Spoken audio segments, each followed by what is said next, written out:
wabarakatuh. PAI Almata Jaya, PAI Almata Jaya, PAI Almata Jaya, PAI Almata Jaya. Perkenalkan, nama saya Faidul Muarif, NIM 20 11 006 11 dari Prodi Pendidikan Agama Islam semester 3 kelas A. Video kali ini dibuat untuk memenuhi tugas akhir semester dengan mata kuliah Sejarah Pendidikan Islam Indonesia yang diampu oleh Bapak Dr. Ahmad Salim SPD MPD. Di sini saya akan menjelaskan tentang sistem pendidikan Islam pada masa kolonial Belanda. Langsung saja, di sini saya akan menerangkan tentang sistem pendidikan Islam pada masa kolonialisme Belanda. Sistem pendidikan perihal Hindu Islam. Pertama, sistem pendidikan keraton dilaksanakan dengan cara guru mendatangi murid-muridnya yang merupakan anak bangsawan dan dari golongan keraton. Kedua, sistem pendidikan petapa, para murid mendatangi guru ke tempat petapanya. Namun, untuk murid-murid yang tidak terbatas dari golongan bangsawan dan kalangan keraton, akan tetapi termasuk dari kalangan rakyat jelata pun. Sistem pendidikan surau atau langgar. Surau merupakan istilah yang digunakan di Asia Tenggara, salah satunya di Indonesia Minangkabau. Surau ini secara bahasa dapat diartikan sebagai tempat atau tempat penyembahan.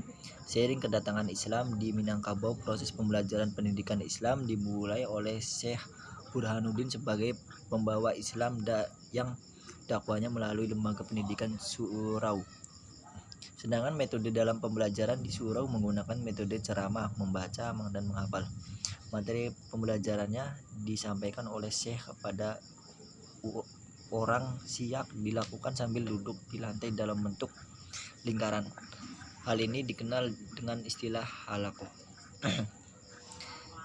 Sistem pendidikan pesantren, metode sorogan. Untuk caranya, santri menyetorkan atau menyodorkan sebuah kitab yang ia kaji kepada kiai.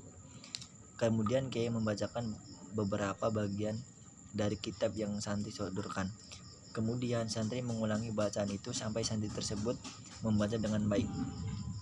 Metode wetonan atau bandungan. Metode bandungan ini proses pembelajar mengajar dengan sistem ceramah dari seorang kiai, di mana kiai membaca kitab kepada sekelompok santri yang tingkatan lanjut dalam jumlah besar pada waktu tertentu, biasanya pada waktu sesudah sholat subuh dan isya. Metode musyawarah. Proses pembelajaran mengajar dalam membentuk seminar atau diskusi dalam bentuk membahas masalah yang berhubungan dengan materi pembelajaran kepada santri tingkat tinggi.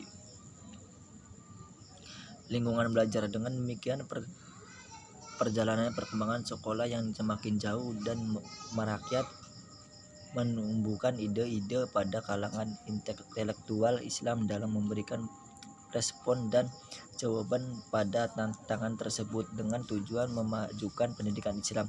Para intelektual akhirnya mendirikan lembaga pendidikan, baik itu secara kelompok maupun per orang, atau organisasi yang dinamakan dengan madrasah ataupun sekolah. Bahkan lingkungan tempatnya itu disebut keraton, tempat petapa, dan sebagainya.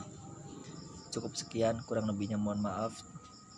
Wassalamualaikum warahmatullahi wabarakatuh.